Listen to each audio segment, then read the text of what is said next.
Thank you so very much. I just want to say once again, if I can't be with this beautiful audience in person, this is next best thing. So Carol Ann, thank you and all of the people behind the scenes of the Shift Network for making this possible tonight. And to our viewers, I want to say hello, welcome. I am so excited to be with you tonight. And what you don't know, it looks to you like it's Carol Ann and I doing this. There is behind the scenes, it looks like Manned Spacecraft Center in Houston. There are banks of monitors and crews that are working to support this program tonight with backups and backups to backups, just so we can do a really good job and honor you and the commitment that you've made to spend some time with me. So I appreciate you, I appreciate your trust, and I'm really happy to get started with our content tonight. I just learned that there are people with us tonight that were not with us on the first course. So I want to say welcome to everyone who is joining us for the very first time tonight. And I don't want you to feel left out. If you were with me last week on our maiden voyage of this course, you know we covered a lot of ground. We covered it quickly because I wanted to get somewhere. This course has a beginning and an end for every module. So I'm working with the time that I promised you to cover the content. And in many instances, I've pulled a lot of material out. The technical stuff, the really technical stuff I've pulled out. And I put it in some of the special bonus videos that we talked about. You all have permanent bonus videos that will become available to you. So when we talk about the DNA, for example, and we talk about what the fusion of the DNA, what it really means and what it looks like, a lot more detail in that bonus video. So I just want you to know that it is available. I also want you to know we did not get to all of your questions. I had no idea what to expect in terms of how many questions. You all are a very curious audience. You had a tremendous number of questions. We're going to do our very best. We'll do Q&A again tonight following this presentation. And I will be much faster. It's going to be like lightning round. I'm going to do my very best to answer these questions as quickly as I can. And we're also possibly planning some other kind of impromptu kinds of opportunities for me to elaborate on some of those. And we'll fill you on more of those later. So I just want you to know that we're doing our very best to honor you, to honor the questions and everything that, all of your concerns. It tells me that this material is meaningful to you and you're really thinking about what it does mean. I'm going to start with that material right now, and you should continue to see me in a little window up at the top of the screen. You just won't see as much of me now for the next little while. So this is module number 2 for the course Human by Design. And what I want to do, because I covered so much content last week, I want to summarize what I did for those of you that were with me. For those of you who were not with me, this will help to fast forward and catch you up a little bit until you get a chance to go back and look at the recorded module from last week. And I do encourage you to go back. There's a lot more detail in that recorded module. What we began doing last week, and I want to say this, I got some emails from people. Yes, we're going to get into the techniques tonight. That's precisely what we're going to do. We're going to begin actual practices and techniques, and we'll be doing this every module now through the end of the course. But what I know is this: if I simply begin this course with instructions, if I say do this and do that, and you follow those instructions, and something happens that you don't understand, because I've not shared the mechanism, it doesn't mean a lot to you, and you may not be able to remedy whatever it is that you find is a problem. So for me, this is about honoring you, empowering you. I want to empower you with information that can be applied as techniques in your everyday life. And when you understand the mechanism and you understand how things work, and then I'm not with you on the course and you're in the middle of the day or work or somewhere, and you go into doing these practices, and a question arises because I have honored your left brain as well as your right brain and your heart, because I'm sharing with you how these principles work. 9 times out of 10, you'll have the answers. You will be able to answer this for yourself. You're becoming experts very, very quickly. So we are getting into the techniques tonight. But I want to just summarize what we did. We laid a foundation last week. Last week was Human by Design, Beyond Darwin's Idea of Evolution. And I shared a series of discoveries. First discovery, Charles Darwin released Origin of Species, 1859. As a geologist, as a degree geologist, I'm coming to you saying that evolution is a fact, and I don't want any questions to linger about that. I believe in evolution. It just breaks down when it comes to humans. Evolution, as we've been led to believe it, Darwin's idea of evolution is not our story. It's not supported by the evidence. It's not supported by the physical evidence, as you're seeing on your screen right now, the evolutionary tree of life with us in the upper left-hand corner and all those green lines that connect us. Those lines are broken lines because there's no physical evidence to support those lines. I want to repeat this. This stuff is being taught as fact in our classrooms and our textbooks, and any science that does not support this particular drawing, this relationship, or this series of relationships, it's not allowed in the mainstream classrooms, mainstream textbooks. One of the questions people had was why? In our country and in a lot of Western countries, the content of whatever's taught in the public classrooms is determined by a school board. And unless a school board approves the textbooks, approves the papers for the curricula, that information is simply not shared. So while what I'm saying to you is based upon peer-reviewed science, it is not being shared in the mainstream classrooms and textbooks primarily. There may be some exceptions, there are always exceptions, but primarily it's not being shared. There's no physical evidence supporting these relationships. The evidence is believed to exist. It simply has not been found, and that is what the experts say. We haven't looked in the right place. So we know the physical evidence doesn't exist. We talked about that last week. Discovery number 2, and this is the discovery that makes this whole course possible, is the DNA. The DNA discoveries only within the last few years, some of this within the last 4 or 5 years. That's how recent this content is. The DNA now is telling us that evolution, as we've been led to believe, is not our story. We can now pull the DNA from the fossilized remains of the beings on that evolutionary family tree that were believed to be our ancestors. We can compare it to our DNA today, and what the DNA is telling us is that we did not descend from those other forms of life. We coexisted with them in many instances. We shared the earth with them. They say we probably interbred with them. It means we did not descend from them. So we know now who we are not. So for example, when I was in school, back in the 50s, 60s, 70s, many of you, when you were in school, we were taught that we were the descendants of the Neanderthal. Now we know, this is peer-reviewed journal, what you're seeing on your screen, the journal Nature, volume 404, March 30th, the year 2000. It's telling us that based upon the DNA studies.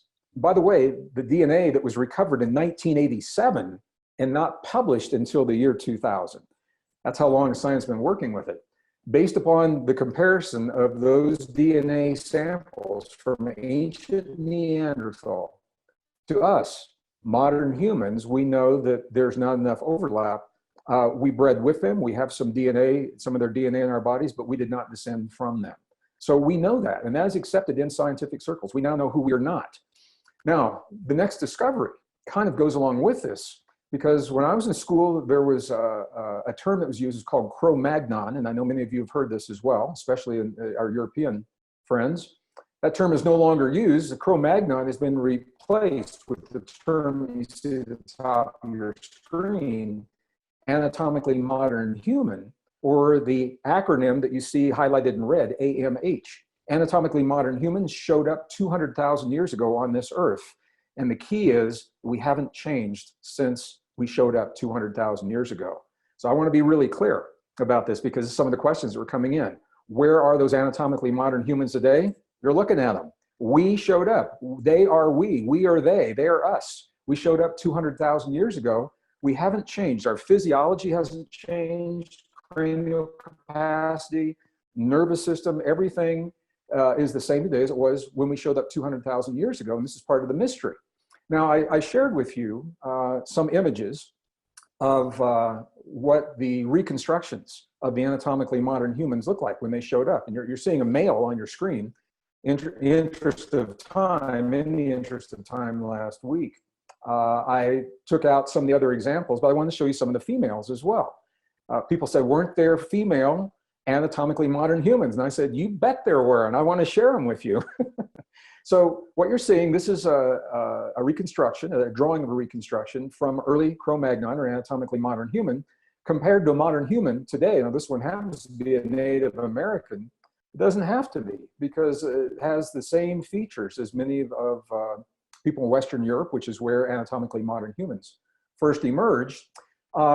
This is a reconstruction of a female that was done from the DNA sequences and the fossilized remains that were found from anatomically modern humans during the Bronze Age time. And I want you to see how similar this particular woman looks to modern humans today. This was actually a woman from the same part of Europe. And you can see the features, the nose, certainly around the chin, the shape of the face, the cheekbones, very, very similar. But what makes this even more interesting is the woman that you're seeing on your right, the anatomically modern human. She was not alone when her remains were discovered. She was with her family. So scientists were able to take the remains from all the members of three members of her family, her husband and her daughter. So there was the woman, her husband, and the daughter they had together. And they reconstructed all three of them. And I want to show you what that looks like right here. This is the reconstruction.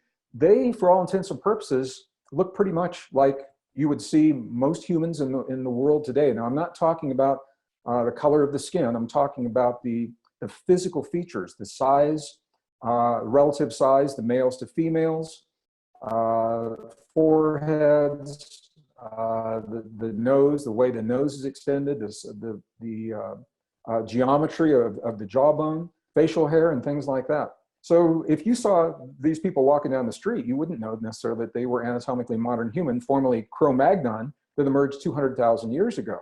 And we know from the DNA, once again, that their muscle structure, their nervous system, and this is where we're going with this, because tonight we're going to be doing this. We're learning to access potentials within us that are made available through our nervous system by using our nervous system in a very precise way in a combination with breath and connecting the heart and the brain together to produce amazing and extraordinary potentials and abilities within us. That's what the rest of this course is all about. These people had the same potential. And this is the point. This is the point of the whole thing. We showed up 200,000 years ago. We did not come from an evolutionary lineage that developed slowly, gradually over long periods of time, as evolutionary theory suggests. Boom, we showed up fully intact, fully enabled, fully capacitated with everything that we have today available to our ancestors 200,000 years ago. Now the question is, how did that happen? And this is where we left off last week. Discovery number 4, when we begin looking at the DNA, very specific chromosomes. I talked to you about human chromosome number 7 and a very precise mutation that allows complex speech and our tongue and our muscles in our jaw to connect to certain parts of our brain in a way that no other primate has the ability to do. This is a mutation that happens so fast. Boom, it happened very, very quickly 200,000 years ago when we appear. Didn't happen to any other primates at all. Human chromosome number 2 was the second chromosome that we talked about. We spent some time on this one for this reason. There are genes that are in human chromosome number 2 that give us our humanness, that make our uniqueness possible. The neocortex, almost 50% of our brain, that sets us apart from other primates, other forms of life. It is possible because of a single gene in human chromosome 2. It's called gene TBR1, and you'll see that if you go and look at the review, the module 1. That's only one of over 1,200 genes that are here. I didn't even talk about the 1,199. But that one gene is so powerful. And the way that this chromosome came into existence is what sets the mystery and also tells the story for where we're going from here. Because this chromosome is the result of an ancient fusion of 2 pre-existing chromosomes, an end-to-end fusion. It's called telomere to telomere. Chromosomes fuse. You see that in biology. Chromosomes fusing telomere to telomere doesn't happen. It's not that common, okay? The way that it happened, what the scientists are saying, and this was in the peer-reviewed articles that I shared with you last week, they're saying that, first of all, the timing, the fact that this fusion occurred exactly the same time when the mutation occurred that gave us speech It all happened 200,000 years ago. It did not happen slowly, gradually over long periods of time. So the timing suggests something more than evolution. The precision, the fact that when these chromosomes fused, there were parts that were tweaked. Some of them were modified, they were removed, turned off, turned on to cancel out the redundant functions, the overlapping functions, and to make this chromosome more streamlined and very efficient. Second largest chromosome in your body. 8% of every one of your cells is made of this chromosome. It did not happen as a result of evolution. What scientists now are saying is it's beyond evolution, and this is where science has to stop. And as a scientist, I'm saying this to you because I want to be honest, truthful, and factual with you. All science can do is tell us what's happening. Science says this has now led to forbidden territory. If it's not evolution, if it is very precise and the end result empowers us the way it does, we're now talking about forbidden territory because the mutations appear to be intentional. And that is where science isn't going to touch that. No, not with a 10-foot pole. But you and I can, because we are marrying the best of modern science with the wisdom of 5,000 years of indigenous traditions into a wisdom that will serve us in our lives. And I personally believe we owe it to ourselves to draw upon all the wisdom available to us. So what scientists are saying to us, they're saying this in conferences, they're saying this in the papers, the mutations suggest an intentional act. They don't say who or what or how. It doesn't necessarily mean ETs, UFOs. It doesn't mean creationism. It doesn't mean any of that. It just means, it could, but it means that it didn't happen the way we've been led to believe. And that's important. So we can let go of that story. When the facts no longer support the story, it's time for a new story. We're ready for a new story. Let's let go of the old story so we can find out what did happen. That leads us to where we're going tonight. If these mutations are intentional and they suggest an intention, it implies that they have a purpose, that we are intended to embrace and awaken this powerful potential within us.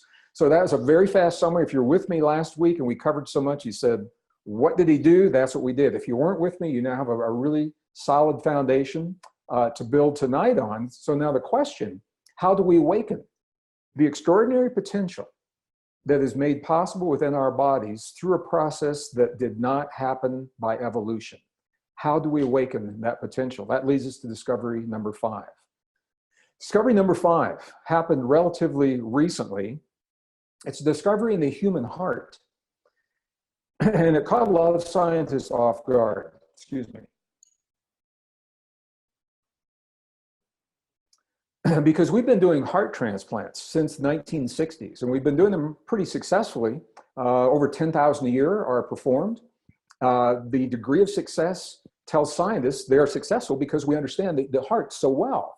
So to make this discovery so late in the game, in 1991, after so many of these procedures have been happening, it caught a lot of scientists off guard. It surprised them. So here's the discovery. 1991, there was discovery of specialized cells in every human heart. So I'm going to be personal because it's about you and me. This is in your heart. Your heart has about 40,000 specialized cells that are called sensory neurites. And that is a kind of a technical term. They are essentially brain-like cells, but they're not in your cranial brain, they're in your heart. However, they are concentrated in a network in such a way in your heart that's not happening anywhere else in the body, that they are actually called the little brain in the heart. That's actually the term that is being used now. So we're talking about these specialized cells in the heart, and the scientists now say that the heart literally has its own brain. Now the implications for this are vast, and now the term heart intelligence has been coined, and this is from a journal, Neurocardiology. You're seeing this on your screen right now. 1994 is when this was published. Discoveries made in 91, published in 94. And I wanted to share with you the single sentence from the last paragraph of the conclusion of the article regarding these sensory neurites. Quote, "The heart's brain allows it to act independent of the cranial brain, to learn, remember, and even feel and sense." End of quote. Now that's a huge statement. We could do the rest, excuse me, the rest of tonight. We could do the rest of tonight based upon this sentence. Think about what this means. When you have an experience in your life that is deeply impactful, that has a powerful emotional impact upon you. If it's a joyous experience, it usually doesn't cause a problem. You don't hear us say that we get stuck in our joy and we have to find a way to get out of this perpetual joy. That doesn't seem to be the problem. But it's when we experience hurt, when we are betrayed by those that trust us, when we find ourselves unwilling victims, when our trust is violated, when someone lies to us. That is a hurt. And typically, when we try to resolve that hurt, we do it through working with subconscious, and we do it through talk therapy. We do it through taking our mind through the experience, and we can remedy the mind in that way. But how many times, maybe you've had this happen? I know I have. I'm speaking from experience. I am a survivor of childhood trauma. I'm in my 60s, mid 60s right now, and I'm still dealing with issues of childhood trauma, not every day, but they come up at unexpected times. But the key is I now have the tools to go in and I know how to communicate with that trauma in my body, and you will as well by the time we finish here tonight. But here's why I'm sharing this with you.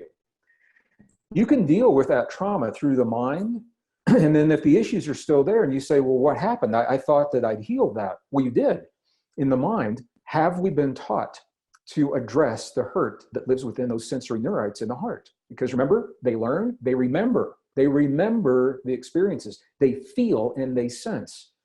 And how often are we taught to address both the heart and the brain, the cells in both the heart and the brain? That's why this is so powerful. I just, I took so much information out so I could share so much with you tonight, but I just want to be very clear. When we talk about heart intelligence and we talk about memory, it's not a metaphor. It's not like a new thought, airy-fairy kind of metaphor. It is a literal memory that stays in the heart, even when the heart is no longer in the original body that had the experiences. So you've all probably heard stories, recipients of heart transplants. This is very common, anecdotal stories. Doctors talk about them at conferences, and I hear them at conferences all the time, where the recipient of a new heart often takes on the characteristics of the person whose body the heart was in originally. So the recipient of the heart, sometimes they'll have changes in dietary preferences. They'll start eating foods they've never eaten in their lives. Sexual orientation, they may begin experimenting or feel different about themselves sexually. And those differences relate to the person that originally had the heart in their bodies. There's a very, very famous story of an assault and a murder in the upper Midwest in the United States. And an 8-year-old girl received the heart of a 10-year-old girl who had been assaulted and murdered. And it was a successful transplant. And immediately the 8-year-old girl began having nightmares, reoccurring memories, nightmares. And when she shared them with forensic artists through the authorities, she described in such detail what happened that night when in her dreams, what she was seeing. And what she was seeing is she was being chased at night in the forest, in a wooded area. She tripped, she fell on a rock. The man chasing her caught up with her. He assaulted her, he looked her in the eyes, he said very specific words, and she recounted those words as she was telling the story. Well, based upon the drawing that the authorities made and all of the details in this small Midwestern town, they found a man that matched the description pretty quickly. He broke down under questioning. He admitted to assaulting and killing the 10-year-old girl, whose heart is now in the body of the 8-year-old girl. And the memories of that assault were still living in the heart to such a degree that 8-year-old girl was able to share them with the authorities. The man was found, he was accused. Even after he admitted what he had done, he was tried, he was convicted, he was sentenced, and is now serving time based upon the memories of a heart from the person whose life he took.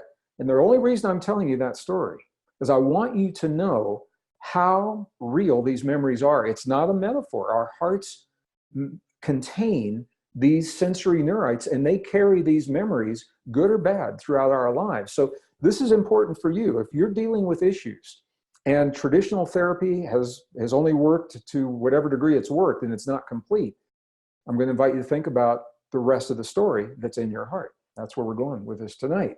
So now what we're talking about here, what we're talking about are two organs, the heart and the brain, two separate organs but learning to harmonize them as a single potent system.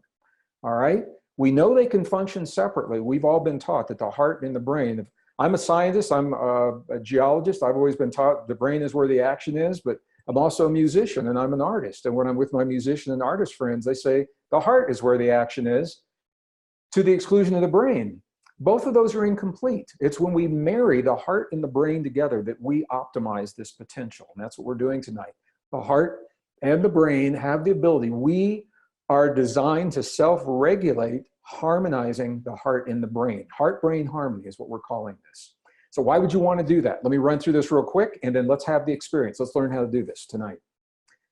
First, active benefits. Just by harmonizing the heart and the brain. Once we harmonize the heart and the brain, for many people, they think, okay, I'm done now. I've done this act. I've done this technique. From my perspective, and for this course, that's just the beginning. It's once you harmonize the heart and the brain, that's the launch pad for what you do next. And we're going to explore a number of these things in this course. Opening, awakening our deepest levels of intuition on demand. We do that from the space of having harmonized the heart and the brain. Once we do that, we launch into that deep intuition because we're using those cells in our heart as well as our brain. It's a hotline to the subconscious. If you're going to communicate and if you want to shift unhealthy patterns in your life through affirmations, for example, this is where your affirmations are the most potent. When you harmonize the heart and the brain, you open the door to this very powerful space. Then you use the affirmation. Here, I just want you to know why it's so powerful. Because for an affirmation to work, you must communicate with the subconscious in a language that it recognizes. And that language is not always words. It's not always verbal. So when we open the door through the harmony of the heart and the brain, now I call it the hotline. It's like the red telephone on the desk between the superpowers. You know, you pick up that hotline and you're in instant communication with the other superpower. You got two superpowers in your body, your heart and your brain. And once we harmonize them, it's the hotline. And this is where affirmations and powerful change can occur. Super learning, super memory, awakened senses, heightened perceptions are possible in this. This is what they're teaching. You know, these techniques are actually being taught to athletes, Olympic athletes that are training at the U.S. Olympic Training Facility in Colorado Springs. They are taught to intelligence agents to give them heightened perceptions before they go in the field. They're taught to military, all branches the military uses for heightened perceptions and reaction times. Martial artists use these techniques. First responders use these techniques. So and I'm saying this to support this super memory, super learning, and awakened senses. We're going to talk, I don't want to talk a lot about it now, but the gamma brain state is a relatively new brain state in the textbooks that didn't even exist when I was in school. This is a way to access gamma brain states. So these are active. Once you go into the state, you can consciously begin doing these things, okay? Now, if you're not into any of these things, that's okay. You don't have to be. Because just by accessing this state, there are passive benefits. Here's what I mean by that. When we access this heart-brain harmony, just the act of doing it is a trigger for over 1,300 positive biochemical reactions in your body.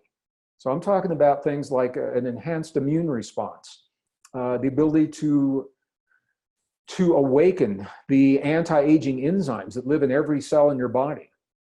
And I want to tell you, I wouldn't share this with you if I didn't do this myself. I've used these techniques for over 20 years. Some of you have looked on the internet, you've seen my travel schedule, and you say, how in the world do you do that travel schedule? I could not do the travel schedule if I didn't have a protocol that I use. And this is part of it. It's not the only thing. I have, exercises that I do, physical exercises, breathing exercises, but this heart-brain harmony is something I do every single day, at least once a day. And it has such a powerful impact on the immune response. When the researchers at the Institute of Heart Math were testing subjects on this, and they were sending their saliva to independent labs to see the SIGA, it's the first line of defense in your immune system. It's the white blood cells in your mouth. So they sent swabs out to independent labs to see, what the response was. And the labs were writing back saying, my God, what is this new antibiotic that you're developing? We've never seen results like this. And the researcher said, we're not doing an antibiotic. You know, this is self-regulation. And the scientists in the lab said, oh, come on, don't tell me that. They said, this has to be some kind of a super antibiotic because these readings are off the charts. So I just want you to know, these are passive benefits, just harmonizing the heart and the brain. The immune response that we're talking about, longevity, that we've got a whole course on longevity, so I won't talk about it now, but these are the kinds of things, and the resilience. Next module, next week, we're going to talk about creating powerful resilience to the change in your life, because man, you're going through the change, I'm going through the change, the world is changing. How do we deal with that change in a healthy way? You know, we're all going through it, but we don't want to just survive, we want to thrive. How do we thrive in a healthy way? Well, what I'm sharing with you tonight is a key.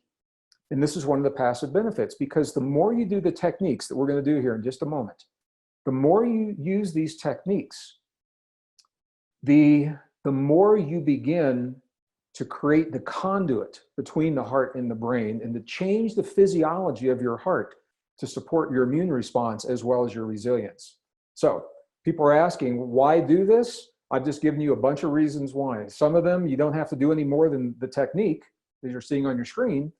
And for others, once you're in that space, once you're in the zone that you create from harmonizing the heart and the brain, then you can begin doing all of those other on-demand kinds of things that in the past, these have been relegated to mystics and yogis and monks and nuns and shamans. And I know because I've spent time with these people. And when I see them going to the altered states and I see them do these amazing healings, I get to ask them, usually through a translator, because my Tibetan's terrible, my Egyptian's terrible, my Mayan language is terrible. So I asked them, I said, how did you do what you just did? You know, and they don't give me, it's not science, but they share with me the techniques, and the techniques begin with techniques paralleling what we're going to do here. So these are the techniques that have been taught in the monasteries and in the mystery schools for a very, very long time. Now, I'm going to go through, I want you to see what's happening to your body, and then we're going to go right into the exercises. Because I'm coming to you from a rural area in northern New Mexico, our bandwidth isn't quite as good as many of you in large cities. And I apologize if there are places where my voice kind of drags, or I don't think it freezes up, but I've got some animations. And if I try to speak to you while the animations are happening, it will probably slow down or maybe freeze up because it's so much information that the computer's trying to convey. So I'm going to tell you, just share with you what's happening, and I'm going to show the image, but I won't speak, just for a couple of seconds to give you a sense, and then we'll come back and talk about it. I'm going to do that for the next three images, okay? So what you're seeing on your screen, this is a freeze frame image of neurons in the human brain. And I want to show you a live image. This isn't time lapse, it's a live image of these neurons firing. And here's the key, here's what I want you to get from this. They are firing randomly, okay? So you're going to see some here, some there, some there, some there. And I'll tell you why that's important in just a minute. I just want you first just to get a sense of what I'm even talking about. So the next image you see will be a real-time recording of neurons inside of a living human brain firing randomly. Here we go.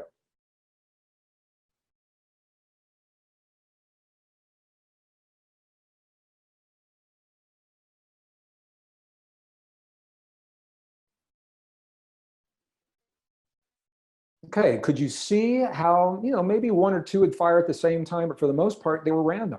And what you're looking at, that's what's happening usually in our brains throughout most of the day. Those were actually thoughts. You were seeing thoughts happening inside of a living human brain. I just got a message, my connection's unstable, so I apologize. Hope it's better right now. So what you're seeing, those are the way thoughts are happening in the brain. So let me ask you a question. Those are random neurons firing. What would happen? What would it look like if you could harness those neurons? So rather than firing randomly here and there, what if you could fire them simultaneously? What if you could gather those neurons, all those connections, and you had the ability to fire them simultaneously? Well, first, what would that look like? Let me show you what it would look like. Now, the next image was done in the laboratory. It is not from a human brain, and it was induced in the brain of a fish. And then I'm going to show you a human brain. So, but I want you to see real time, this is what's possible. This is inside the brain of it's called the zebrafish. And they use these because their nervous systems are very available for these kinds of things.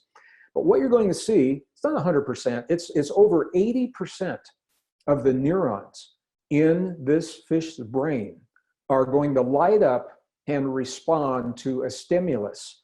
And the stimulus is it thinks that the waves in the water have changed, and so it's got to compensate for that. So look at what happens when 80% of those neurons fire. This is the brain that you're seeing. This is a freeze frame, and you're seeing the equator of the brain running left and right through your screen. So the top is the left hemisphere, the bottom is the right. Okay, so I'm going to let this run. Watch what happens when 80% of these neurons fire simultaneously.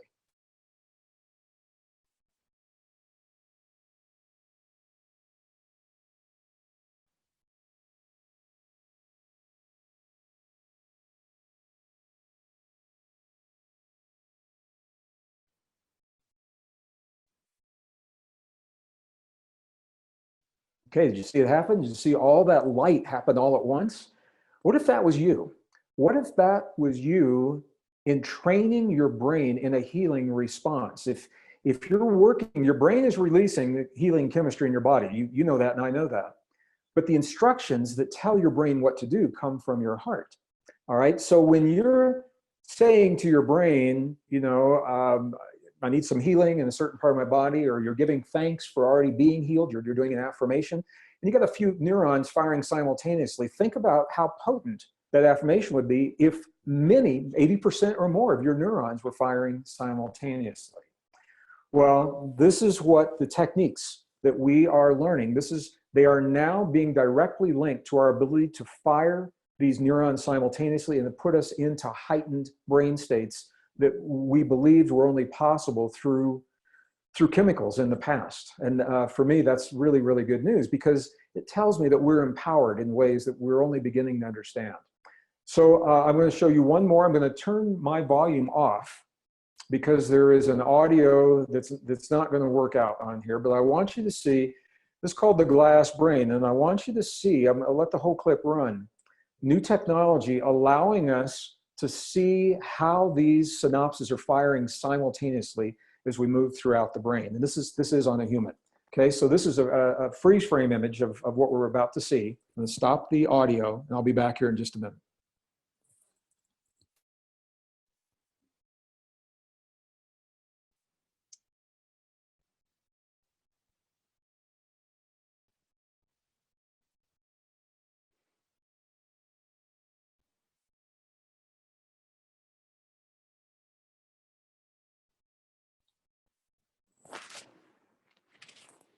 Okay, so this is new technology. Could you see how there were certain parts of the brain where all the neurons in that part of the brain would fire simultaneously? That's what we're after. And it takes practice to be able to do that. But we have the ability to do that. And here's the key. Again, I use this term over and over. It's so powerful. Self-regulation. We're the only form of life that can choose in a moment of time to sit down and say, in this moment, I choose to self-regulate these expansive potentials within my body. And I choose to awaken this potential and to apply it in very precise ways. Not waiting for the universe to give me the reason to do it. It's because I choose to do it right now. This is where your power comes from. This is what true power is really all about. The ability to tap your potential at will when you choose, and do so on demand. Because the truth is, when you most need these, the conditions are usually least favorable to having these experiences. So our ability to learn to tap this potential when we are under the stress, a life stress, that is telling us we need to do these things, that's the key right there. All right, so how do we go about doing this? Now we're getting into the nitty gritty. This is, there are 3 scans that you're looking at in your screen. F7, 8, FZ, CZ, PZ. Those are from a human brain, same brain. They are from an EEG, measuring electrical activity in different parts of the brain, the little electrodes, different parts of the brain at the same time. Below that, you see a pulse. It's the pulse, you know, from your heart rate. And below that, you're seeing a heartbeat. All right, so what I want you to see here, can you see the dip in the brain waves at the very top? And can you see how there's another dip that parallels that below, and another dip below that, below that, below that? There's a dip in the pulse at the same time, and there's a spike in the heart. This heartbeat is called the QRS complex. The R wave is the spike. It's a big part of the spike. So I'm going to call your attention to this, and the next image is going to help to do this. Something got the brain's attention when this scan was happening. And because it was in a laboratory, we know exactly what it is. And the next slide tells the story right there. Look at what it is. The heartbeat, the R wave is aligned with the dip in the brain waves, okay? This is called coherence. So what you see on your screen right now, this is this, okay? The coherence that you see on the blue graph is what happens when you harmonize the heart and the brain together. You're just seeing, it's rather than seeing a picture of the heart and the brain, you're seeing it through the measurements of the different waves. This is coherence between the heart and the brain. It's aligning a heartbeat with the brain waves. And optimum coherence, you technical people will love this. You can measure this coherence electrically, and the optimum signal from the heart to the brain to create this coherence, very low frequency, 0.1 hertz. You're seeing that at the top of your screen right now, 0.1 hertz. So if you can create an experience in your heart that sends a 0.1 hertz frequency to your brain, you begin aligning your heart and your brain like you see here. That is where your coherence comes from. It's from this state that you open the door to all the possibilities that we now are talking about. So when you create that coherence, that's you connecting to your intuition. That's you connecting to your compassion. That's you connecting to the longevity enzymes. Excuse me, awakening the longevity enzymes. That's you connecting to your healing. That's you connecting to the resilience to life stress, to getting through it in a really healthy way, thriving when other people are having a really tough time, so that you can be there to help other people when they're having that tough time. The ability to thrive. And so much more, all right? So we've gone through this very quickly. You now should have an understanding of what we're doing. We're going to harmonize the heart and the brain. We're going to send a low frequency signal from the heart, your heart, to your brain, and we're going to do it through breath and emotion. And this is the key. Breath and human emotion combined in a very, very precise way. So are you ready? Let's do it. Let's begin this process.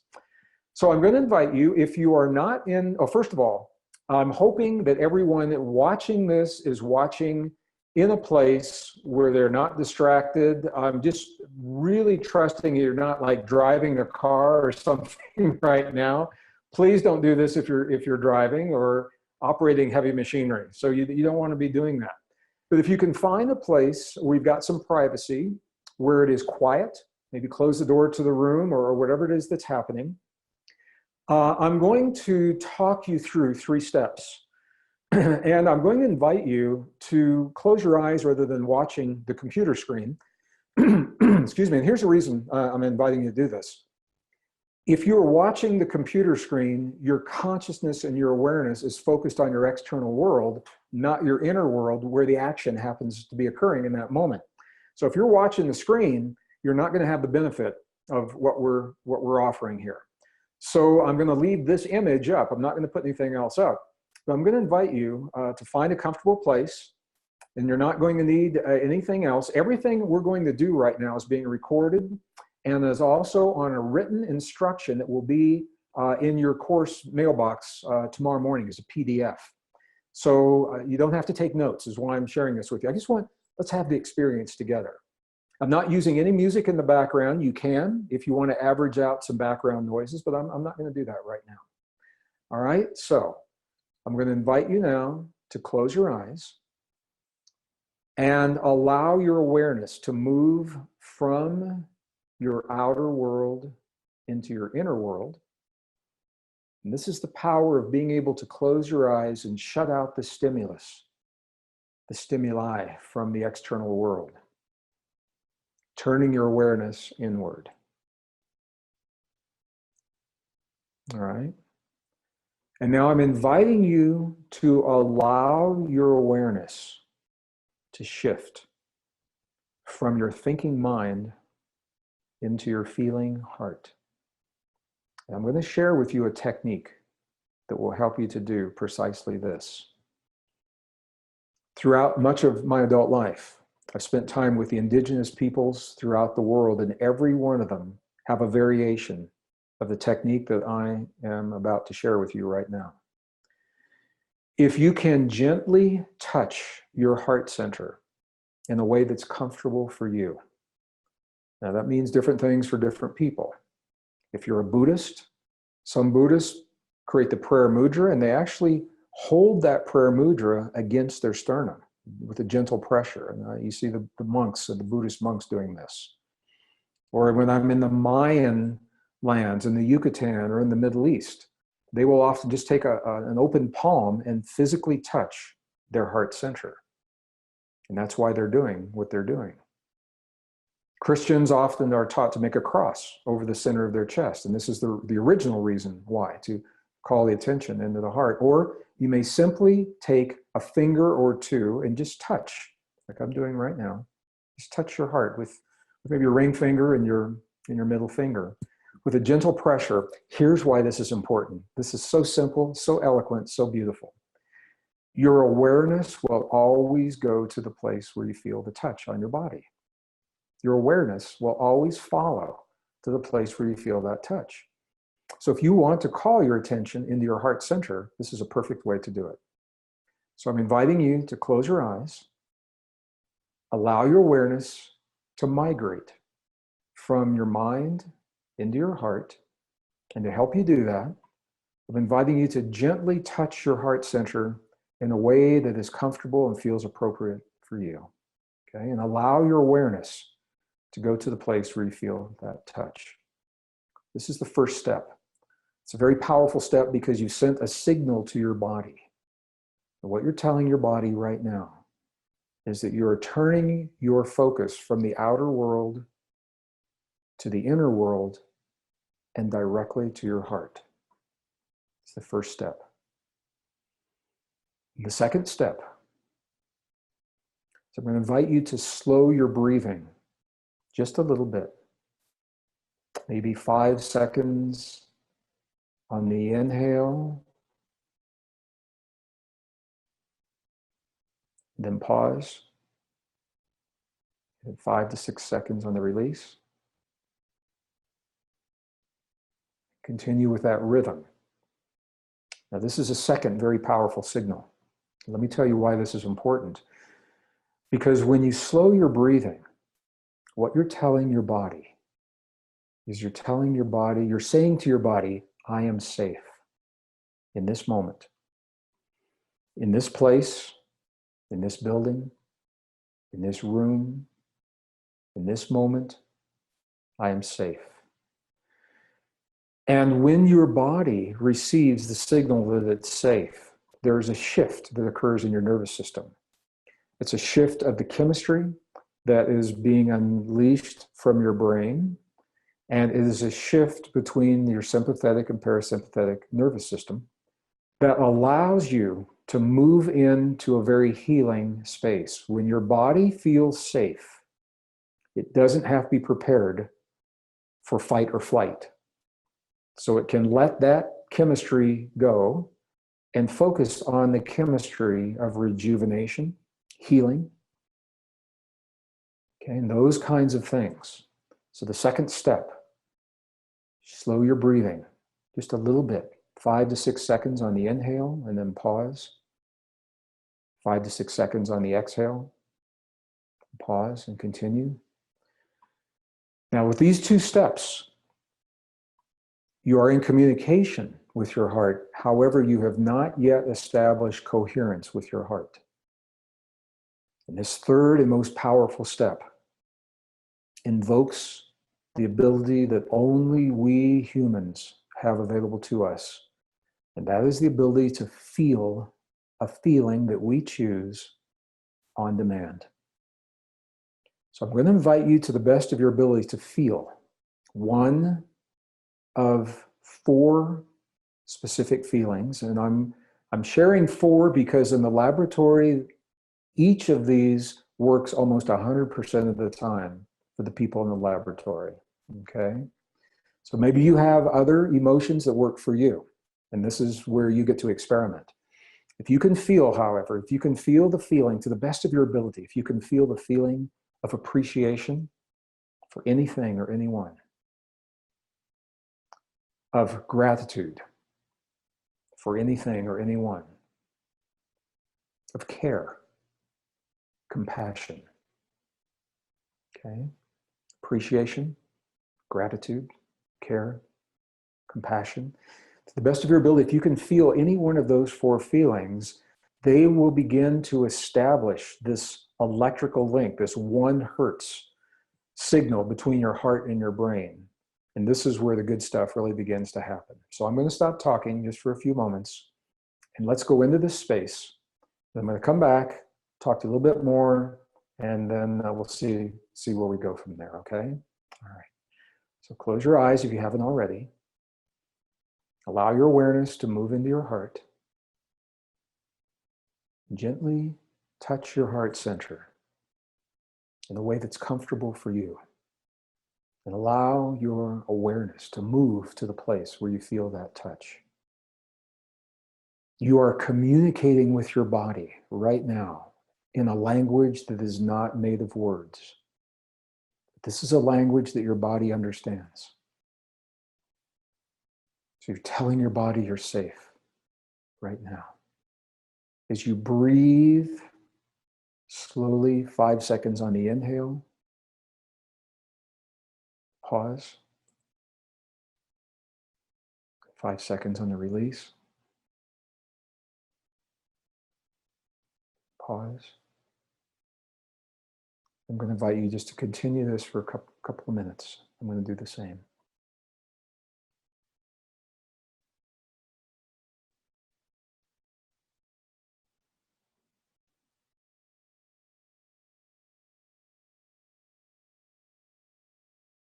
To the best of your ability, feel the feelings. Appreciation, or gratitude, or care, or compassion for anything or anyone. And you feel into the space where you're touching your heart, and you breathe as if your breath is coming from that place where you feel the touch.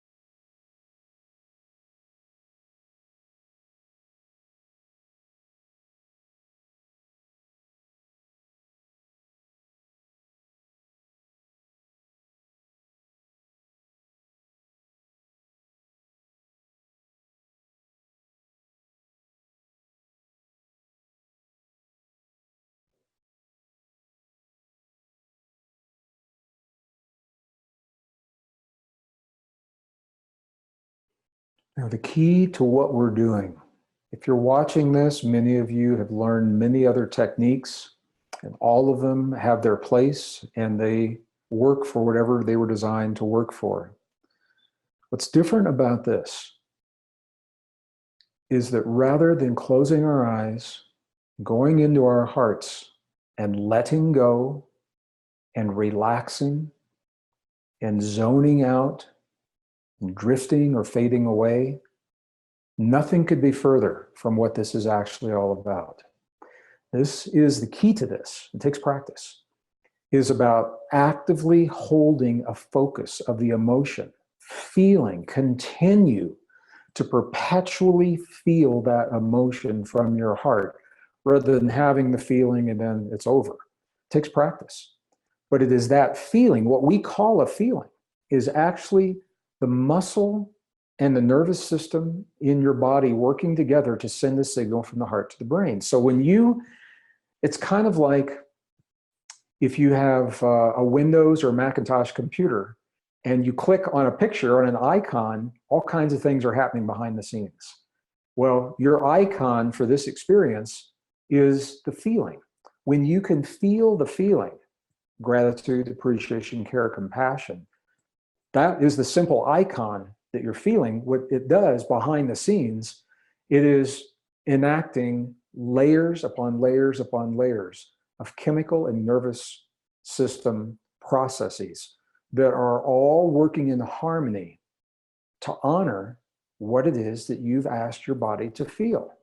So if you can hold the feeling, this is, and I'm going to talk about this here in just a moment. This is what takes the practice to be able to do this. So I'm going to go, well, there's something else I want to say to you, and I see we're coming, I want to get to Q&A here pretty quickly, and I want to find out how this experience was for you. So if you let us know how this experience was it easy? Have you done it before? If this is the first time, did it work for you? Did you feel something different now than you felt when you've gone into a meditative state before? A lot of people tell me they feel a lot of emotion when they make this connection. Sometimes they have tears, not crying, but they have tears in their eyes, and the tears are an acknowledgement of your body. It is a release of an imbalance that is moving into balance. That's what those tears are representing. It can be a lot of emotion around this because sometimes it just feels good. It feels like coming home. It's a very nice space, and some people don't want to leave the space once you're in there. And I'll talk about how long we do it and when we do it. I'm going to get into all that in just a moment. Well, I want to know from you, if you've done this before, was this any different? If you've never done this before, how did this work for you? You can let us know through our social media. You can let us know through the questions. What I have found is that when we go into this space, one of the questions that people ask me all the time is what happens when, if the goal is to hold the focus, what happens when our mind begins to wander, and how do we really manage the wandering mind? And this is what I want to talk to you about briefly before we go into the Q&A. So there was a period of time during the 1990s when Tibet was very accessible to me. And Sherry, if you go ahead and do the next image, please. And I had the opportunity to, yeah, there it is, to meet with monks and nuns and abbots over a period of 15 years in the monasteries in Tibet. And the image you're seeing on the screen right now is one of the abbots from a monastery, and one of the last times that I had the opportunity to be in Tibet. And it was in this monastery I asked the question, how do you all manage what's happening in your mind? How do you hold the focus? Next slide, please, Sherry. They gave me this book. And this is a Tibetan book. There are loose pages that are sandwiched between the two covers when you open them. Next slide, please. What you see are pages like this. I happen to have one that was translated into English for me. And this is called the Book of Tibetan Yoga and the Secret Doctrines. And this particular doctrine is called the Doctrine of the Nirvanic Path. The Doctrine of the Nirvanic Path. And then I am going to just share two passages from you, or for you from this, that answers the question, what do we do when our mind begins to wander? And I'm going to leave it, it's a very flowery, kind of complex language that the Tibetan has been translated into. I want you to hear the original language. So Sherry, if you go ahead, the next image, please, and then the one after that. The inhibiting of the thought process. So this is a direct quote. By prolonging during meditation the period of time in which the effort is made to prevent the arising of thoughts, one comes to an awareness of thoughts so numerous they seem interminable. That's the end of the quote. What they're saying here is, I'm just going to paraphrase, when you're in a meditative state, you probably found that if you try to stop the thoughts, there are more and more and more, and they keep coming and they keep coming so quickly, they seem like they're never going to end. Okay, next slide, please. Quote, this is the recognizing of thoughts that is called the first resting place, the first stage of mental quiescence. So rather than trying to deny those thoughts from coming, what this Buddhist text, this Tibetan Buddhist text is telling us is that it's by virtue of those thoughts appearing we have reached the first plateau on our journey into a quiet mind. Okay, next, you're going to see why. You're going to see why this is. Because when those thoughts happen, it's what we do with them, and here's what they say. And I love this. Quote, "The leaving unshaped whatever concept or idea appears. The procedure is to be indifferent to the thought, allowing it to do as it likes, neither falling under its influence nor attempting to impede it." All right, so what they're saying here is rather than resisting the thought, if we can just let it be as it is, leave it unshaped, whatever the concept or the idea is, be indifferent, allowing that thought to do whatever it's going to do. Next slide, please. Rather, and I love this language, let the mind act as the thought's shepherd and go on meditating. Thereby, thoughts will cease to arise and the mind will attain the state of passive tranquility and one-pointedness. So what they're saying here, the bottom line, is that is the act of us trying to make the thoughts stop that keep them coming. And when we stop resisting or trying to change the thoughts, they have no reason to exist. Let the mind act as the thought's shepherd. Thereby, thoughts will cease to arise and the mind will attain the state of passive tranquility. So I wanted to share this with you, and I don't have the opportunity to share this very often. This is a special class. But I want you to know that when your mind wanders, everyone's does, because we're all human, whether you're a Tibetan monk or a nun or a shaman or a yogi, whatever it is, it happens to everyone. It's what we do with what's happening that is the key. And what they say here is if we keep fighting those thoughts, we give them something, we give them a reason to exist. When we stop resisting them and just say, oh, there's a thought, it is what it is, and you keep meditating, pretty soon that thought doesn't have any reason to be there, and they will come much fewer, much further between. And when you do this long enough, it's a practice, you'll find that you don't even have to think about it any longer. So that was what I wanted to share before we go into the Q&A, that one piece. And if I go ahead and go to the next image, please. So this is going to bring to a close what I wanted to share with you tonight. I wanted you to have the technique. This is important. And if you feel like we didn't practice it enough, don't worry, because we're going to do this every single module for the rest of this entire course, because everything we're doing is based upon our ability to get into this state. Now, the question came up, HeartMath. I have been affiliated with HeartMath as an independent author almost since their inception over 20 years ago. I travel with them, I tour with them, I teach with them in this country, and actually probably more in other countries. Well, in this country as well.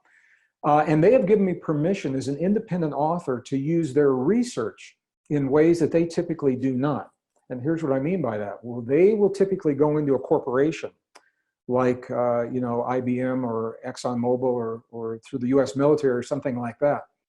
And they're offering techniques under for the purposes of stress reduction, worker productivity, and things like that, which is all good. And it's all good to do that. But they never talk about spirituality. They will never talk about connecting with the heart for the reasons that we're talking about. Now, they've given me permission to do this with you from a different perspective. And the reason I met the people at the Institute of HeartMath was because I was doing a talk one night in their part of the country in Santa Cruz, California. And I was sharing what I had found with the indigenous people and the techniques. They were in the audience and they said, where did you learn that? Because that parallels what we have discovered and what we teach in the laboratory. So it makes sense for us to work together. So this is, in some respects, it parallels HeartMath. I'm using descriptions and I'm offering techniques that I learned from Native people that they wouldn't, with their permission. The HeartMath is fine with this. If you're familiar with the Institute of HeartMath, it is a pioneering, if you're not familiar, it's a pioneering research organization based in Northern California, exploring the potential of the human heart in non-traditional ways. And I will talk more about them in our module on Tuesday, next Tuesday, and talk about some of the equipment that they use and how they use it. So I'm just going to answer the question right there and say this is parallels a lot of what HeartMath is doing, and some of the things I'm doing HeartMath would never do, although they're okay with me doing it. And I'm very grateful to HeartMath. They have done more to open the door to this potential of the human heart in the Western world than anyone I'm aware of in the last 20, 25 years. And they've been very kind, very gracious to me. So our next module, we're going to take this space and we're going to begin doing things within this space, but I want you to have the space, all right? So Carol Ann, that is going to bring to a close the presentation part of the evening, and I'd like to open it up now. I know we've got a lot of questions. I'd like to open it up to the questions, and we can go from the ones live now, or if you've got some others you wanted to pick up. You said a lot of comments were coming in when I was working with the PowerPoints. Right, and also with the exercise, great feedback on the exercise. Renee did write in asking, what if she doesn't have the breath capacity due to illness Sure. To be successful during the exercise? Any breath capacity will work, and that's why I said whatever is comfortable for you. I'm at high elevation. I'm right around 7,000 feet above sea level. And I know when I do my workshops in high elevation cities, it's a little different for people. So the average breath is approximately 5 to 6 seconds on the inhale. So 1, 1,000, 2, 1,000, 3, 1,000, 4, 1,000, 5, 1,000. That's the average. If yours is 1 or 2 seconds on the inhale or the exhale, that's perfect for you. Don't be surprised if it improves as you go through this process, because you're teaching your heart and your physiology to become more efficient.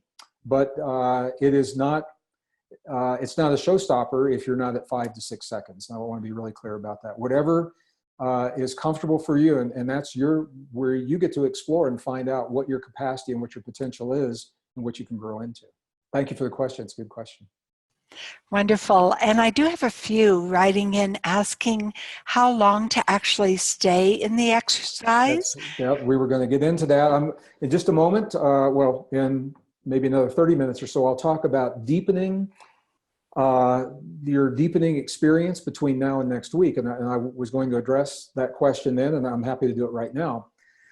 What the researchers have found at the Institute of HeartMath, for example, is when we go into the space and you create the coherence. So when you feel the feelings, you create 0.1 hertz between the heart and the brain. 3 minutes is a good minimum. If you can be in that space for 3 minutes. Now, if you want to stay longer than that, that's fine. A lot of people, and myself included, once I'm in this space, sometimes I don't want to leave for a while, and that's fine. Some of you have electronic monitors where you can actually gauge. I'll talk about those next week, but you can gauge what's happening to you, biofeedback, while you're in that space. But here's why the 3 minutes, and I mentioned this briefly in the presentation tonight. What the researchers have found at HeartMath is that 3 minutes of heart-brain coherence is a whole physiology, a whole cascade of physiological things that happen. Among those is, after about 3 minutes, the cortisol levels, the stress hormones in your body, decrease by about 23%. But the DHEA levels, so DHEA is a precursor to all the other hormones in your body. So estrogen, progesterone, testosterone, all the hormones in your body. And a lot of people go to the health food store, and they get DHEA in little capsules. They're trying to increase their DHEA. What the science has found is that the DHEA levels will increase 100% after only about 3 minutes of doing what we have just done. So if you did this with me right now, what I can say to everyone that did this is you're healthier right now than you were at the beginning of this session, because you've set that cascade of chemistry to work in your body. So after 3 minutes, DHEA levels are increasing 100%, cortisol levels, the stress levels are decreasing 23%, maybe more. Here's the key. The effects can last up to 6 hours after you stop only those 3 minutes. Now, that's 6 hours assuming, you're not going to go out and go, to some wild party, or you're not going to have some trauma that crosses your path in the moment. But that opens the door to the next part of the question. When do you do these things? There is no set time. You get to choose when you put yourself into coherence. But now that you know what it does, I'm going to invite you to think about what would be the good times in your life to create coherence. One that comes to me immediately is before I sleep at night, because sleep is the time when we set our rejuvenative forces to work in our bodies. And if we can begin the process of healing and rejuvenation from a place of heart-brain coherence, think of the edge that that gives your body. Your body has to work that much less to get to that place that can put the energy more into the rejuvenation and the healing process. So I do this every night before I go to bed, and I'll tell you, I don't always know when it ends because I'm usually asleep sometime before it actually ends. I also do it sometimes early in the day. A lot of people do this first thing in the morning.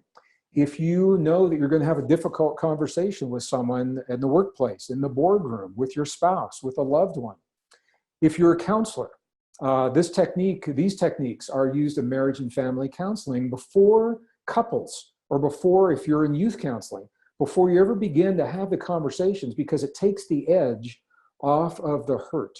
It takes the edge off of the anger. So it's a very powerful thing. It empowers you so that if you're going into a difficult conversation in a business situation, and you know somebody is going to push your buttons and light your fuse, this helps you to have the control, the self-control, so that you respond in a thoughtful way rather than a knee-jerk reaction with something you wish you hadn't said afterwards. So those are the times when you can do this. I just want to be clear that heart-brain coherence is not a religion. So it doesn't replace anything. And the way to think of this is everything goes better with coherence. So whatever your practice is, keep doing it. You can just become coherent before you do it. So if I do yoga every night. I'll do yoga tonight before I sleep. I do mine at night when I finish this course. I'm going to become coherent before I do my yoga. I'm a martial artist. I use this before I begin my martial arts practice. I'm a musician. I do this before I begin, playing. I'm a guitar player. So you can do this. Athletes, Olympic athletes, as I mentioned, they're using this in the Olympic Training Center in Colorado Springs. So you get to choose when you do it. I'm sharing with you some optimum times, especially with difficult human interactions, or when you have been hurt, when you find yourself in a place of hurt, when you find that someone's lied to you, or somebody has betrayed you, or you just found out something, you lost someone. When you get the phone call that says a person that was in the world 5 minutes ago is no longer in the world, you feel that shock run through your body. This is a way to help reset your body. And it's a very, very powerful tool. Please don't underestimate the simplicity of this tool. Minimum of 3 minutes, go as long as you like, in a safe place. Don't do it while you're driving. Don't do it while you're operating heavy machinery.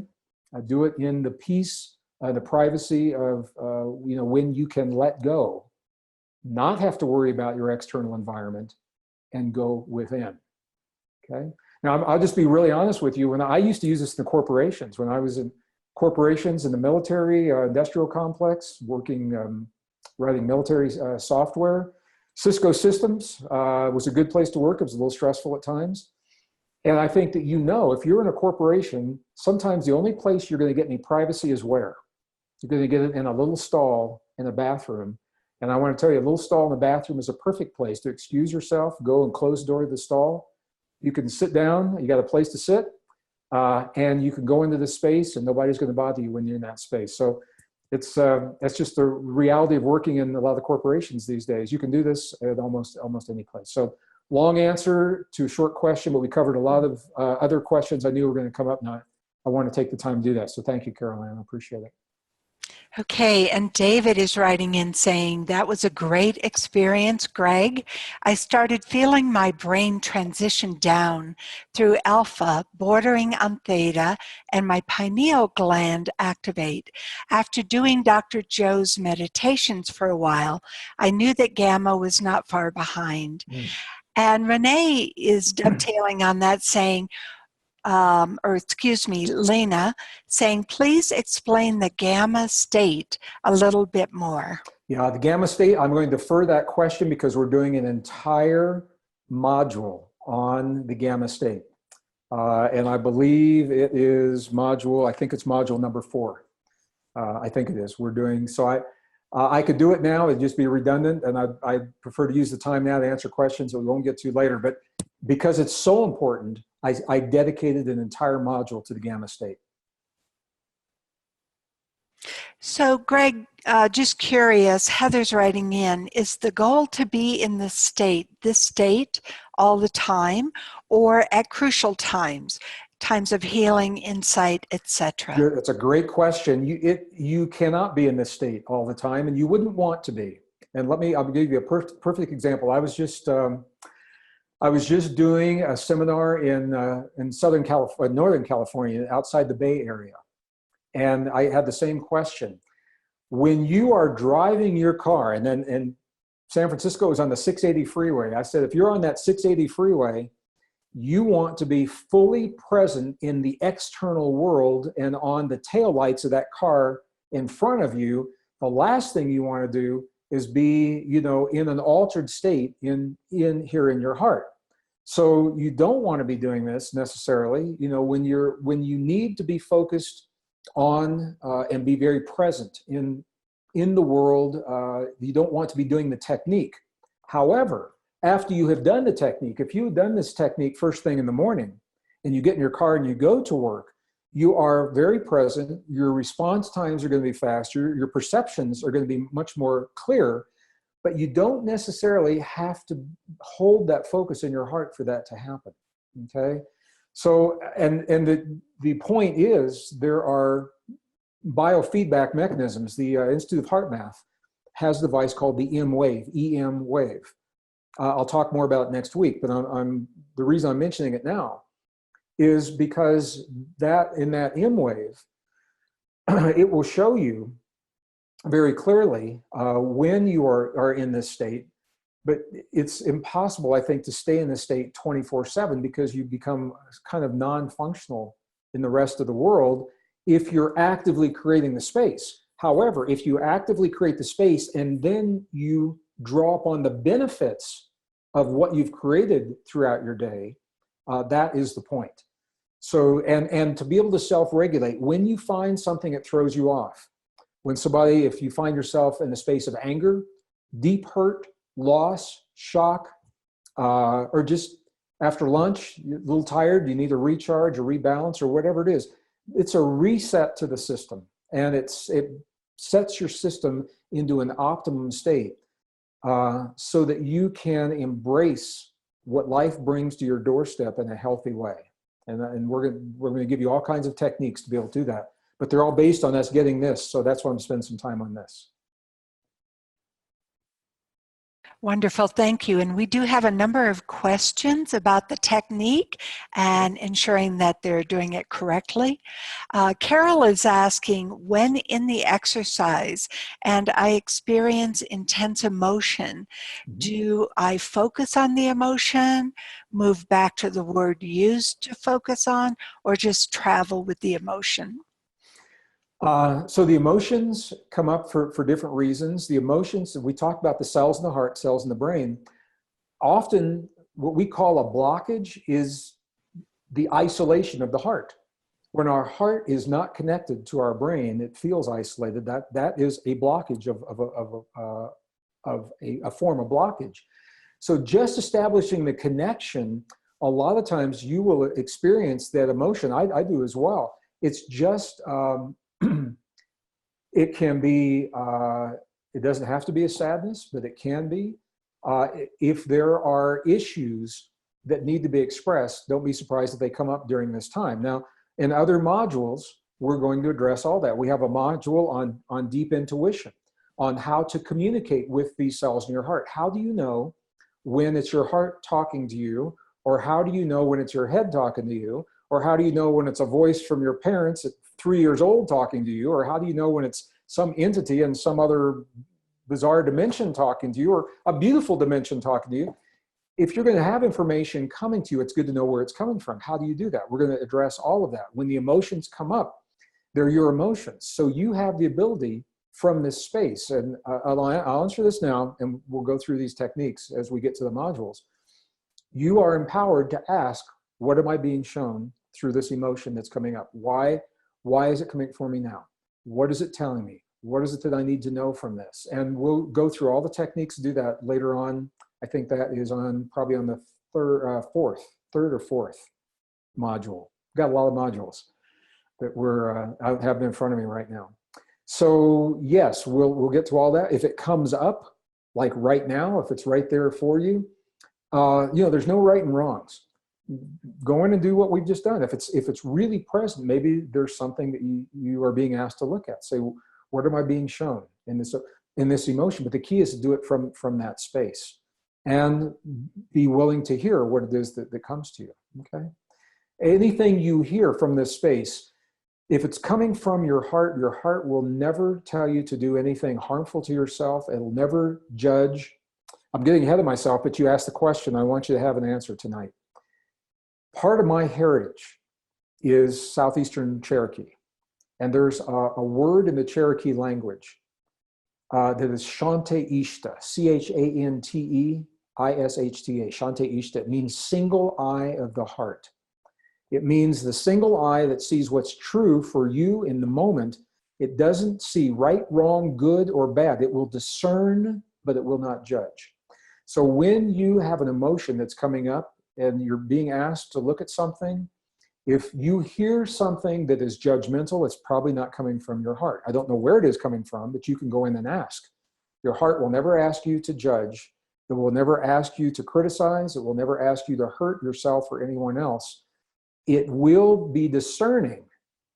And here's what I mean by that. Your heart can say, this is not for you. If something is coming up that's not appropriate for you, your heart knows it's not for you. It won't judge it, but it can certainly discern and say, this is not for you. So we've got a whole module coming up on that as well. So I want you to have that for tonight in case you're in crisis right now. Thank you. Thank you, Greg. Susan wrote in and said, does this exercise start to heal the trauma memories stuck in our heart? I've healed the trauma cognitively in my brain, but I have health problems. That could be because my body is still holding on to the trauma. Okay, well, I'm going to answer that very briefly. I'm going to say this is the doorway to healing that trauma, because you've got to be able to access the trauma in a language that your body recognizes. So this is the doorway. And as we go through the course, I will share with you the language that has been shared with me that I've learned to address the trauma. The key about trauma is it's based upon memories, and memories are only possible because we keep reinforcing the synaptic connections that hold those memories. And as we give those memories new meaning, those connections begin to dissipate and fade. And so they don't take on the same significance. You can't change what happened, but you can definitely change how you feel about what has happened. And that's the goal for all of us in our healing. Yeah, that's a good question. Thank you. And I've had a couple of questions coming in about using the word love, and if that's a problem because so many different descriptions of love. So, and again, I said I took a number of slides out to condense the program, and if questions came up, I would be happy to answer them, and this is one of those places. Of the words that were used in the laboratory conditions to help establish heart-brain coherence: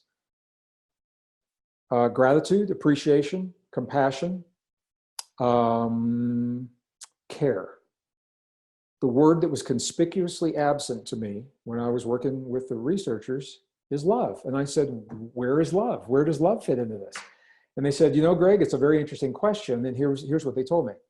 They said, love means different things to different people. We all have had different experiences of love. Some of our experiences have not been good. Some are wonderful. Some of them have not been good. So when we use the specific word of love, sometimes it doesn't have the effect to actually bridge the heart and the brain. However, if you think about this, gratitude is an aspect of love.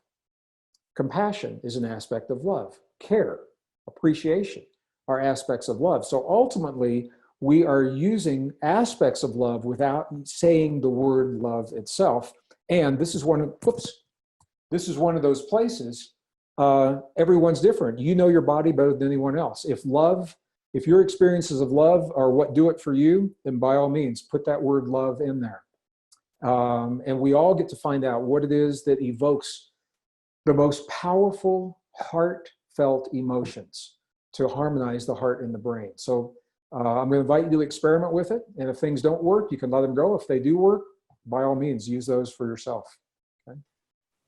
Thank you. And Yvonne is writing in saying, thank you for the exercise today.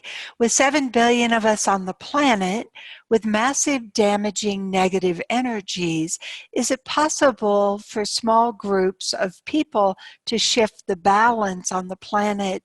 And how can we maximize that shift? That's a great question. That is the last module in this series because we're learning about personal coherence is good for us. Global coherence is good for the planet. Many people are so overwhelmed with their own lives to say, I can't possibly even think about the rest of the world. I'm trying to get through my life. So I'm sharing with you techniques in the first part of this course specifically directed to personal healing and self-regulation. However, when we get to the last course, what you're going to find is that everything that you have done through the magnetic field of the human heart, that is the strongest magnetic field in the human body, it couples with the magnetic field of the earth. And the science is really, really clear, and I'm going to have some new research that very few people have even seen when we get to this in just a couple of weeks, 3 weeks from now, 4 weeks from now. I don't want to get ahead of myself, but it's going to show very clearly that personal coherence from an individual, and it's not so much about the numbers. I don't want you to think the old way of thinking, and I was taught that in the old way of thinking, it takes a certain number of people to create the effect. Now what the study is showing, it's less about the number of people and more about the quality of the experience that the people involved are experiencing. So when we have really clear coherence, we're actually feeding, and that's a term the scientists are using, we are feeding a greater field that is statistically shown to have tremendous influence on crime rates, traffic accidents, violent crimes against people, burglaries, break-ins, all those kinds of things in major population centers. So what you're doing, what you're learning, we didn't even talk about it tonight, but you have just fed the field that helps to keep this planet in balance. That's a great question. And Greg, we're having some questions as to how you know that it's working and if you're doing it correctly. So, Caroline, can you help me? How we know it's working for us? Are we coming back personally? Yes. Different people are expressing heat sensations, not experiencing, not feeling an emotion, connecting with the emotion right away. So what kind of suggestions might you have if to help us hone in on that? Well, it all works. It depends on what you are using to gauge the success of your technique. If you're harmonizing the heart and the brain, it's working. Everyone's body is different, and that's why I didn't go through a lot of physiology, because different people feel different things. Some people will feel a heat, some people will feel a lot of emotion, some people will experience tears in their eyes, just not a sadness, it's just a release from the connection. Some people will begin to experience a feeling of more of an expansive feeling. I think is a term that I hear from so many people. They just feel that they are bigger than themselves, an expansive feeling. So those are subjective. If you want hard data, what you can do, you can do tests before and after. You can do a swab. You can test the inside of your mouth, your saliva, and you can look at your SIGA antibodies before and after you do these. Maybe after you're doing them for a week.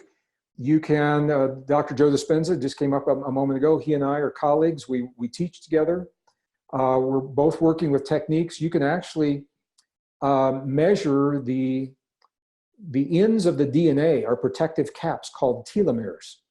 And the telomeres will actually stop breaking, begin healing, and lengthen in response to what you and I are doing right now. We're going to talk about that in a future module.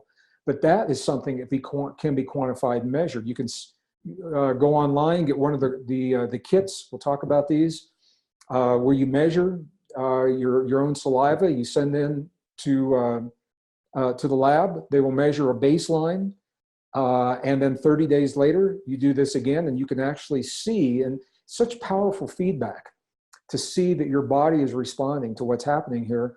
Or you can you can do it with a heart rate monitor. If you're upset, go into heart-brain coherence, do your blood pressure before and after, do your pulse rate before and after. Just how do you feel about yourself? How do you feel about the world? How do you feel about other people?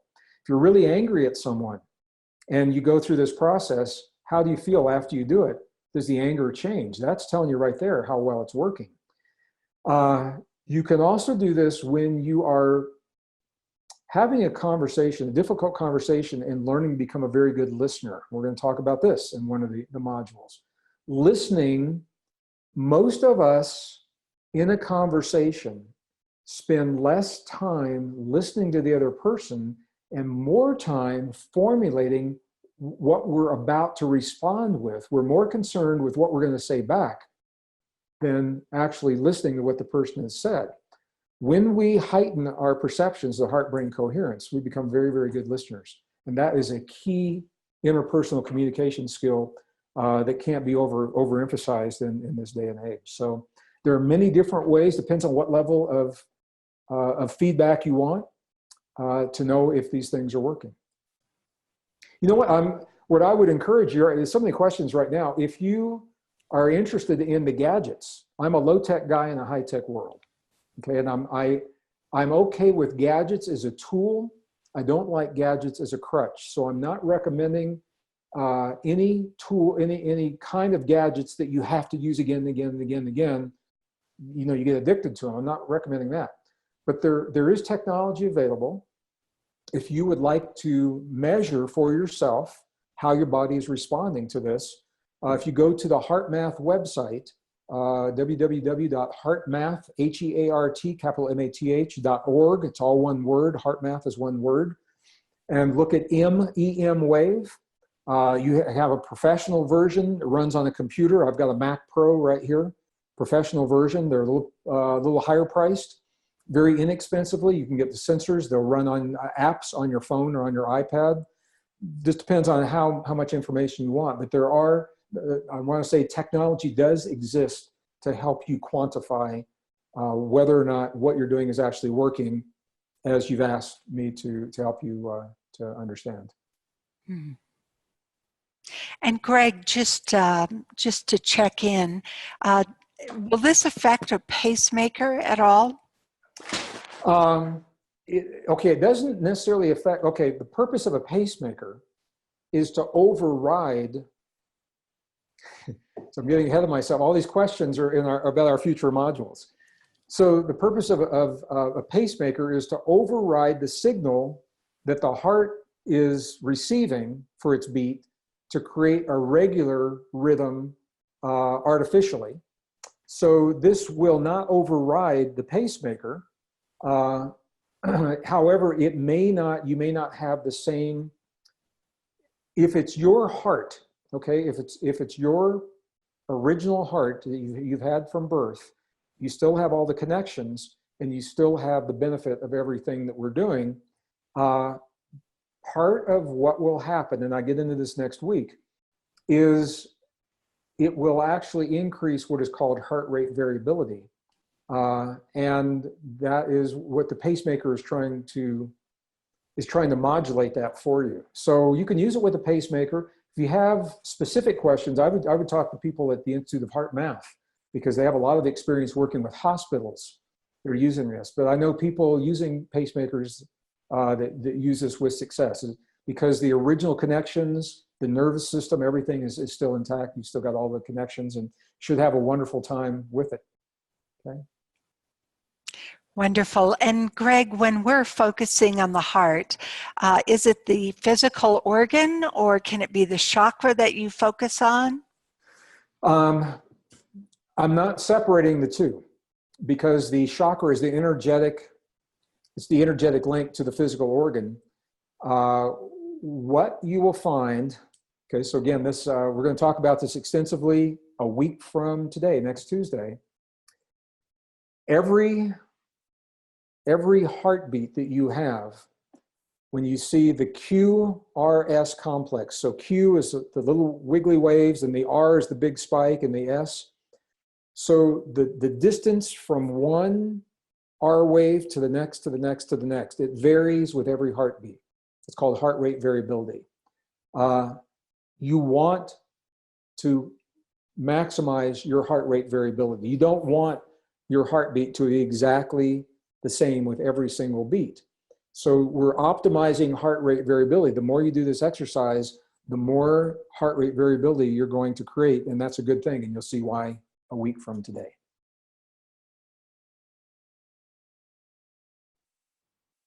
Wonderful.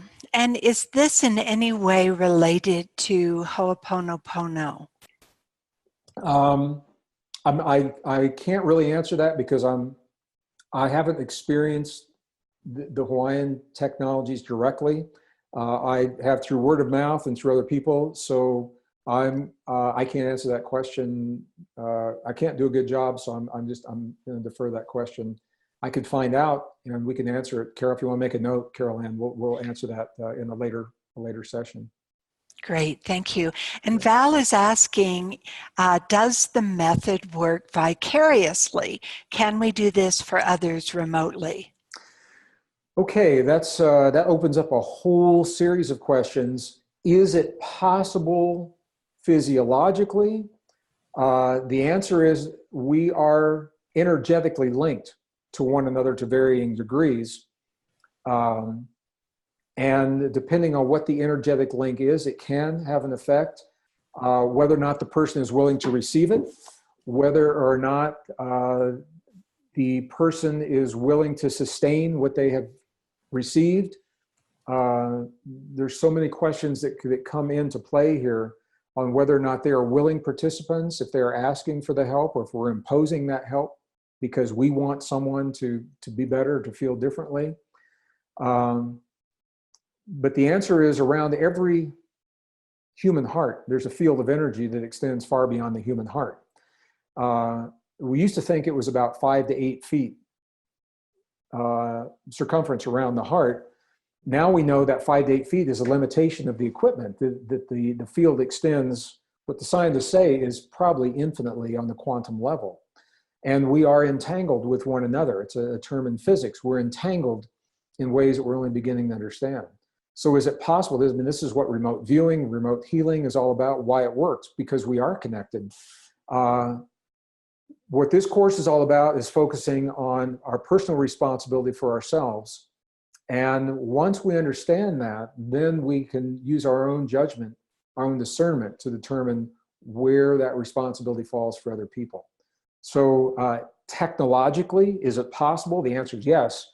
Am I recommending it? No. Is it the thing that we all should do? I don't think so. And there are so many other variables that come into play. And I hope, Carolyn, that makes sense? Did the way I said that, did it come across okay? Yeah, that was great. Thank you, Greg.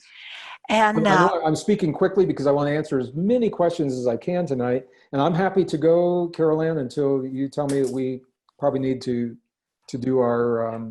we can take a few more questions. They are really... let's keep going. They're really wonderful. I'm not sure I'm saying this correctly. Cassia maybe asked if this would be good to do before a guided meditation. Yes, absolutely. And the way you can think of this, everything goes better with coherence. Everything goes better with coherence. When you create the coherence, what you are doing is you are optimizing the communication within your body for whatever experience you are about to begin or inviting your body to experience. All you're doing is you're optimizing your body's, the connections, the energetic connections in your body and the physiological connections and the chemical balances in your body for whatever it is that you're about to do. So everything goes better with coherence. Okay, wonderful.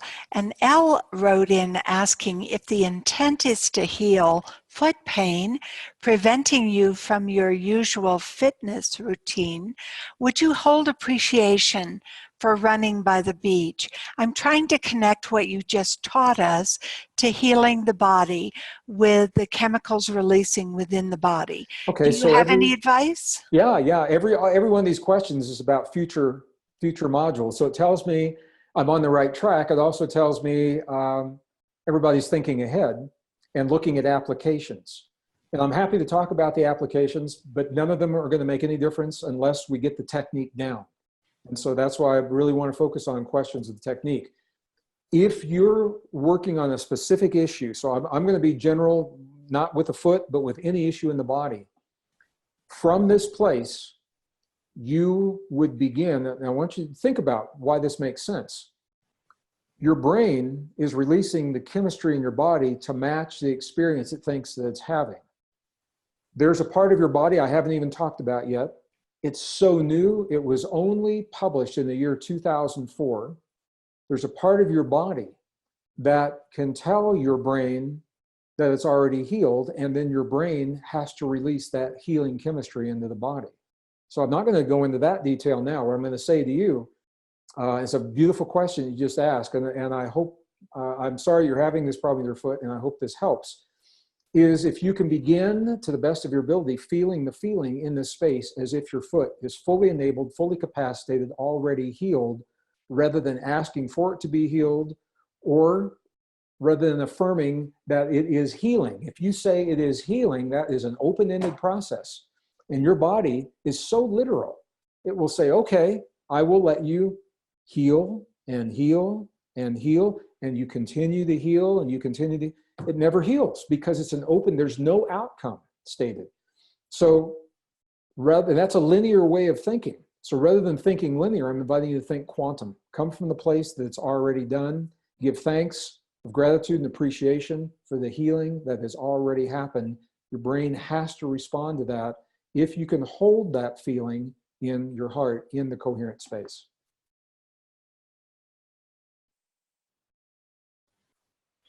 Are you there? Yes, we are.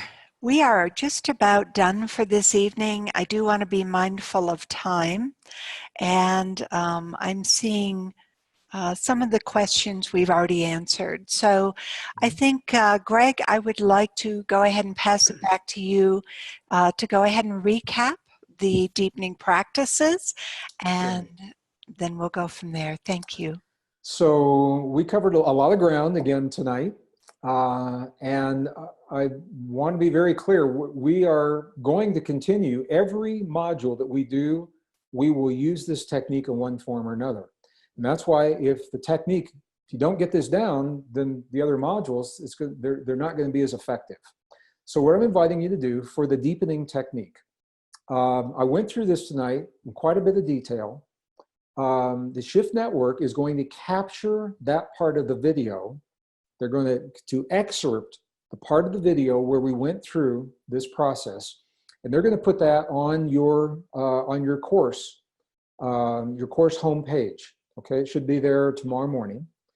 And I am also writing the 3 steps, summarizing without so much detail, just so you've got boom, boom, boom, a quick summary that you can print out and take it with you to work or something like that.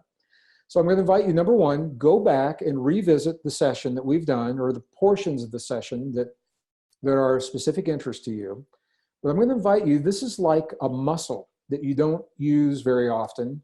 The more you use this technique, the easier it becomes. It becomes almost second nature, almost second nature. And there are studies even suggesting it is our nature when we come into this world that we are in this coherent state until we're conditioned out of it as babies through our external environment. So if it feels familiar, it's because you probably have done this. I imagine you did this when you were young because it came so natural.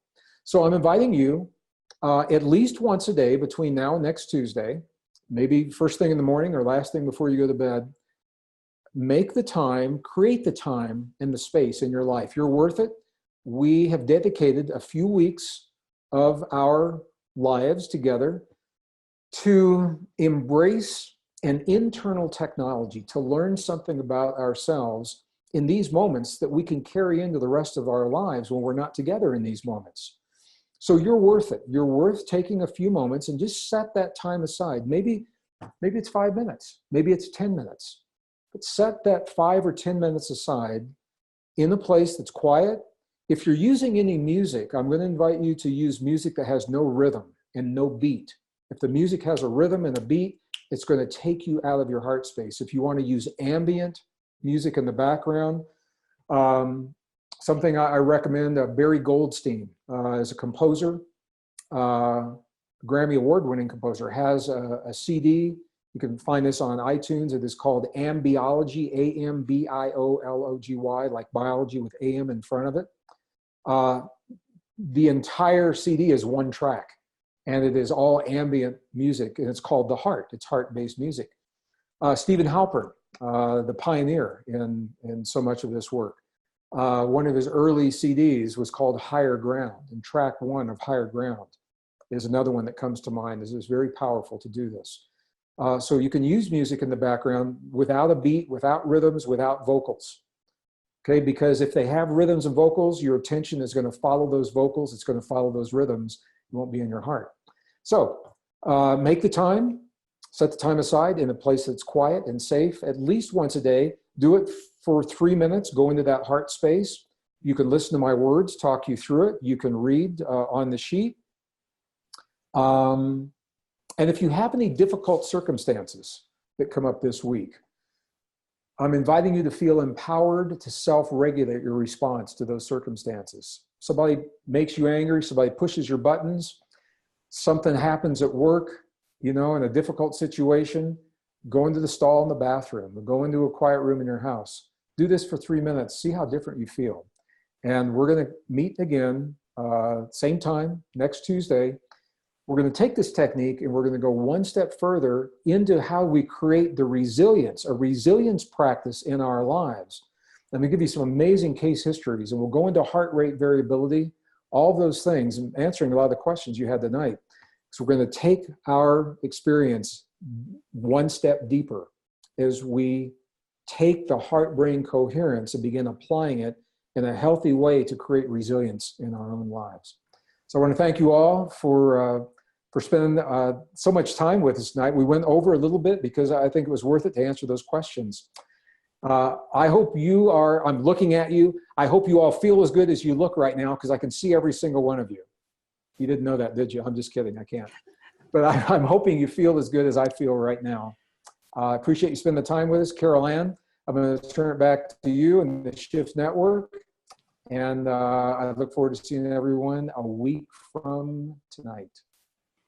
And just a quick reminder, we will have class next week. Greg is going to pre-record the teaching session, and then we'll continue when he's back the week following that. So thank you so much, Greg. That was a wonderful session. Can I say something? I didn't know if I should mention that or not, but I wanted people to know I am out of the country. I'm pre-recording this week for next week. And it's the only time in this whole course that will happen. So I will be totally more than live with you for every other course. And I will be as alive as I can with you next week. Okay? Thank you, Carol Ann. That's wonderful. Thank you. We do have a brief announcement before we complete the session tonight. So bear with me just a moment.